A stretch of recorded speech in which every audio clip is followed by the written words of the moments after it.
Hello बच्चों, आज मैं आपको कक्षा 8वीं जिसका विषय है गणित, इसकी वर्कशीट नंबर 24 समझाऊंगी, जिसकी डेट है मेरे पास 17 दिसंबर 2020। आज की वर्कशीट में हम घन और घनमूल के बारे में जानेंगे। ठीक है, देखो घन और घनमूल होता क्या है। जैसे कि आप सभी जानते हो, आपके पास जो आकृतियां होती हैं, ठोस आकृतियां जो होती हैं, वो दो तरीके की होती है, एक 2D और एक 3D होती है। नहीं होती, एक द्विविमीय और एक कौन सी होती है यहाँ पर त्रिविमीय।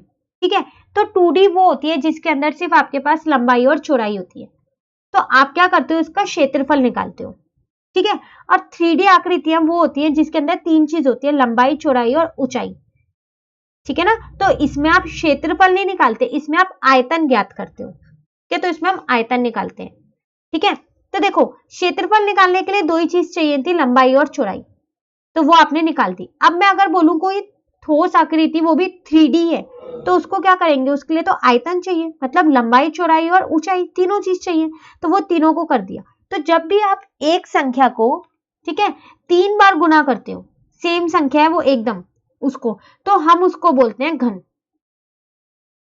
ठीक है, जैसे 2 इंटू 2 इंटू 2, तो 2 का घन जो है वो हो गया 8। ठीक है, अब लिखा है आओ अब हम दी गई भुजा की माप से घन आकृतियों का आयतन ज्ञात करेंगे तथा प्राप्त पूर्ण घन संख्या को भिन्न भिन्न रूप में दर्शाएंगे तथा तालिका में दिए गए रिक्त स्थान को पूरा करेंगे। तो देखो जो ये घन है, हम इसको अलग अलग तरीकों से लिख सकते हैं। चलिए देखते हैं कैसे लिख सकते हैं।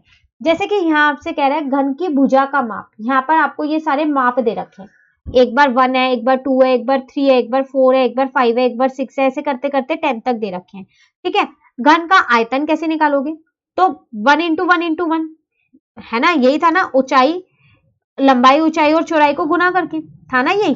तो यहां पर मैंने तीनों को गुना कर दिया। तो घन है तो इसकी तो तीनों चीज बराबर होगी, लंबाई, ऊंचाई सब बराबर होंगी, तो इसलिए 1 इंटू 1 इंटू 1। ठीक है, ऐसी 2 इंटू 2 करके ही हम पूरा भर देंगे। उसके बाद कह रहा है घन का आयतन निकल जाएगा यहाँ से, तो 1 8 27 64, जहां जहां खाली है वहां हमें भरना है। घन संख्या कौन सी हो गई, ये वो घन संख्या है जो पूरी घन संख्या, मतलब जिसको हम पूर्ण घन संख्या बोलते हैं वो। ठीक है, उसके बाद अगर मैं इसको इसके घात के रूप में लिखूं तो ऐसे, और अगर इन्हें खोल के लिखूं तो ऐसे लिखा जाएगा। ठीक है ना, चलिए फिर पूरी करते हैं अपनी ये जो हमारे को जहां जहां खाली दे रखा है। तो पहला और दूसरा आपको भर के दिया है।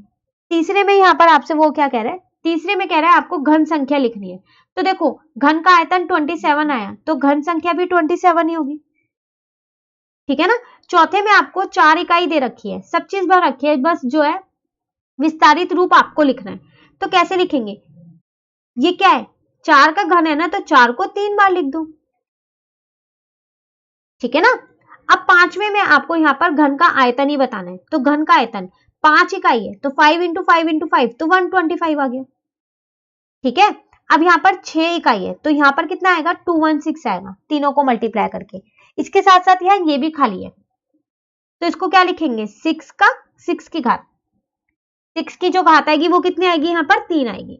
ठीक है, 7 की में यहाँ पर 343 आ गया, 8 की में यहाँ पर 512 आ गया, 9 की में 729 आ गया, और यहाँ पर घन संख्या भी 729 आ गई।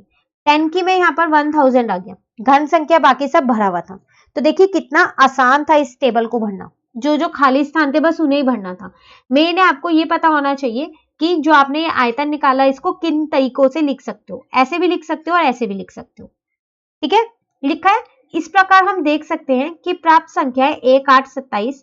ठीक है, उसके बाद ये आगे की जो हमने भरी है, जैसे 64 125 हो गया, यहाँ पर 216 हो गया, 343 हो गया, कुछ विशेष प्रकार की संख्या हैं जो हमें घन का आयतन ज्ञात कराते हुए प्राप्त हुई है। अतः इन संख्याओं को पूर्ण घन संख्या कहते हैं। क्या कहते हैं, इन संख्याओं को हम पूर्ण घन संख्या कहते हैं। ठीक है, जब एक संख्या को स्वयं से 3 बार गुना किया जाता है तो पूर्ण घन संख्या प्राप्त होती है। आप कोई भी एक संख्या ले लो, उसको 3 बार गुना कर दो, तो वो क्या बन जाएगा, वो बन जाएगा आपका पूर्ण घन संख्या। अब ये कोई भी संख्या हो सकती है, जरूरी नहीं है 10 तक ही हो, आप 12 ले लो, इसको 3 बार गुना कर दो, तो जो गुना करके आएगा वो क्या बन जाएगा, आपका पूर्ण घन संख्या बन जाएगा। ठीक है ना, चलिए अब आपको यहाँ पर कुछ क्वेश्चन, एक ही क्वेश्चन दिया है, सिर्फ आपको घन ज्ञात करना था इनका। ठीक है, तो 11 पे 3 है घात, तो 11 को 3 बार लिख दिया मैंने यहाँ पर। ठीक है, और इसका घन आ गया। ऐसी 12 का था, 13 पे 3 था, 14 पे 3 था, 15 पे था, 16 पे था, 17 पे था, 18 पे था, तो मैंने क्या किया, एक एक करके सबको 3-3 बार लिख दिया। घन वही तो था जो संख्या को 3 बार गुना करने पर आए, है ना। तो 3 बार यहाँ पर मैंने सारी संख्याएं एक एक करके गुना कर दी, तो मेरे सबके घन आ गए। ठीक है, अब यहाँ आपसे कह रहा है नीचे दी गए खाली स्थान में घन की आकृति बनाइए। तो आप एक आकृति बना दो, तो पेंसिल और स्केल से आप उस घन की आकृति बना देना। दो घन मिला के ही तो दो वर्ग मिला के घन बनेगा ना, तो 2 वर्ग मिला दो यहाँ पर, तो ये बन गया आपका। ठीक है ना। तो ये थी आज की आपकी बहुत ही आसान सी वर्कशीट नंबर 24। अब वर्कशीट नंबर 25 जो है वो हम अपनी नेक्स्ट वीडियो में करेंगे। तो अगर आपको ये वीडियो अच्छी लगी तो आप इसे लाइक जरूर कीजिएगा और मेरे चैनल को सब्सक्राइब कीजिएगा। Thank you.